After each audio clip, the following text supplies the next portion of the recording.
ಸಮಸ್ಯೆಗಳೆಲ್ಲ ಹೇಳಿದ್ರು. ಒಂದು ಇತ್ತೀಚೆಗೆ ಗನ್ನು ಲೈಸೆನ್ಸ್ ಕೊಡೋದು ನಿಲ್ಲಿಸ್ಬಿಟ್ಟಿದ್ದಾರೆ, ಐಡೆಂಟಿಫಿಕೇಶನ್ ನಾವು ಸಂಚಾರಿ ಕುರಿಗಾರರಿಗೆ ಔಷಧಿಗಳು ಸಿಗ್ತಿಲ್ಲ, ಡಾಕ್ಟರ್ಗಳು ಸಿಗ್ತಾ ಇಲ್ಲ.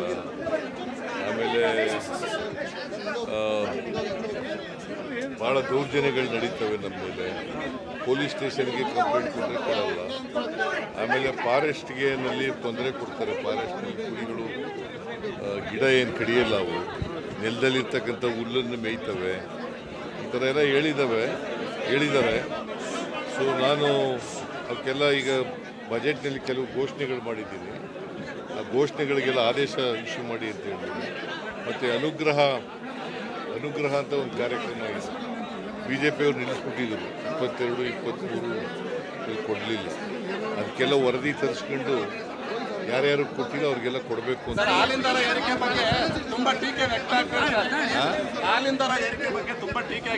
ನೀನು ನೋಡ್ದ ಅದನ್ನ? ನೀನು ನೋಡ್ದೇನೆ ಅದನ್ನ? ನೀನು ನೋಡಿದ್ಯಾ? ಸರ್ಕಾರ ಜನರಿಗೆ ಕೊಟ್ಟಿರೋ ಗ್ಯಾರಂಟಿ ಭಾಗ್ಯ ಅಂತ ಟ್ವೀಟ್ ಮಾಡಿದ್ದಾರೆ ಸರ್. ಟ್ವೀಟ್ ಮಾಡೋದು ಬೇಡಪ್ಪ, ಬೆಲೆ ಏರಿಸಿರೋದು ನೀವು ನೋಡಿದೀಯಾ?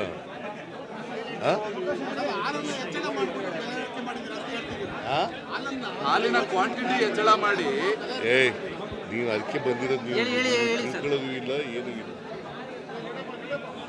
ನಾಳೆ ಅಡ್ವರ್ಟೈಸ್ಮೆಂಟ್ ಕೊಡ್ತಾರೆ, ಬೆಲೆ ಏರಿಕೆ ಮಾಡಿಲ್ಲ. ಗೊತ್ತಾಯ್ತಾ? ಫಸ್ಟ್ ಬೆಲೆ ಏರಿಕೆ ಆಗಿಲ್ಲ. ಹಾಲಿನ ಕ್ವಾಂಟಿಟಿ ಕೊಡ್ತಿದ್ರಲ್ಲ, ಕ್ವಾಂಟಿಟಿ ಹೆಚ್ಚು ಮಾಡಿದ್ದಾರೆ.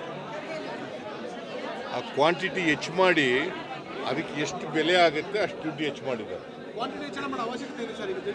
ಬಿಕಾಸ್ ಹಾಲಿನ ಉತ್ಪಾದನೆ ಜಾಸ್ತಿ ಆಗಿದೆ. ಹಾಲು ಉತ್ಪಾದನೆ ಜಾಸ್ತಿ ಆದರೆ ಮಾರುಕಟ್ಟೆ ಆಗಬೇಕಲ್ಲ. ಆ ಮಾರುಕಟ್ಟೆ ಇಲ್ಲದೇ ಇರೋದ್ರಿಂದ ಇರ್ತಕ್ಕಂಥದ್ರಲ್ಲೇ ಮಾರುಕಟ್ಟೆ ವ್ಯವಸ್ಥೆನ ಹೆಚ್ಚು ಪಾಕೆಟ್ನಲ್ಲಿ ಹಾಲನ್ನು ಹೆಚ್ಚು ಕೊಟ್ಟು ದುಡ್ಡು ಹೆಚ್ಚು ಮಾಡಿದ್ದಾರೆ. ನೀವು ಹೇಳ್ಬಿಟ್ಟಿರೋದ್ರಿಂದ ಹಂಗೆ ಬರ್ತಾ ಇದೆ. ಆಯ್ತಪ್ಪ, ನೀವು ಸರಿಯಾಗಿ ಹೇಳಿಲ್ಲ. ಅದಕ್ಕೆ ನಾಳೆ ಅಡ್ವರ್ಟೈಸ್ಮೆಂಟ್ ಕೊಡ್ತಾರೆ ಅವರು. ಯಾವುದೇ ದರ ಹೆಚ್ಚು ಮಾಡಿಲ್ಲ, ಹಾಲಿನ ದರ ಹೆಚ್ಚು ಮಾಡಿಲ್ಲ, ಕ್ವಾಂಟಿಟಿ ಹೆಚ್ಚು ಮಾಡಿದ್ದಾರೆ. ಹೆಚ್ಚು ಕ್ವಾಂಟಿಟಿ ಕೊಡ್ತಾರಲ್ಲ ಅದಕ್ಕೆ ಬೆಲೆ ಜಾಸ್ತಿ ಆಗಿದೆ. 2 ರೂಪಾಯಿ 10 ಪೈಸೆ ಆಗುತ್ತೆ. 2 ರೂಪಾಯಿ 10 ಪೈಸೆ ಆಗುತ್ತೆ. ಆದರೆ 10 ಪೈಸೆ ಬಿಟ್ಬಿಟ್ಟು 2 ರೂಪಾಯಿ ಮಾಡಿದ್ದಾರೆ. ಸರ್, ಈಗ ಹೆಚ್ಚುವರಿ DCM ಹುದ್ದೆ ವಿಚಾರವಾಗಿ ಒತ್ತಡ ಬರ್ತಾ ಇದೆ. ಹೈಕಮಾಂಡ್ ಅವರು ಏನು ತೀರ್ಮಾನ ಮಾಡ್ತಾರೆ? ಸರ್, 27ನೇ ತಾರೀಕು ಹೋಗ್ತಾ ಇದ್ದೀರಾ ಡೆಲ್ಲಿಗೆ?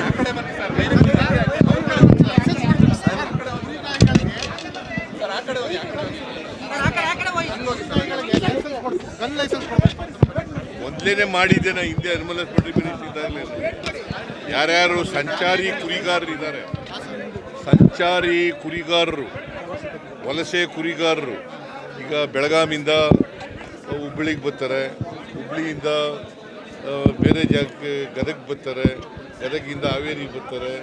ಅಂಥವ್ರಿಗೆ ಪಾಪ 2 ತಿಂಗಳು 3 ತಿಂಗಳು ಹಿಂಗೆಲ್ಲ ಹೋಗಲ್ಲ ಮನೆಗೆ. ಅಂಥವ್ರಿಗೆ ಲೈಸೆನ್ಸ್ ಕೊಡಿ.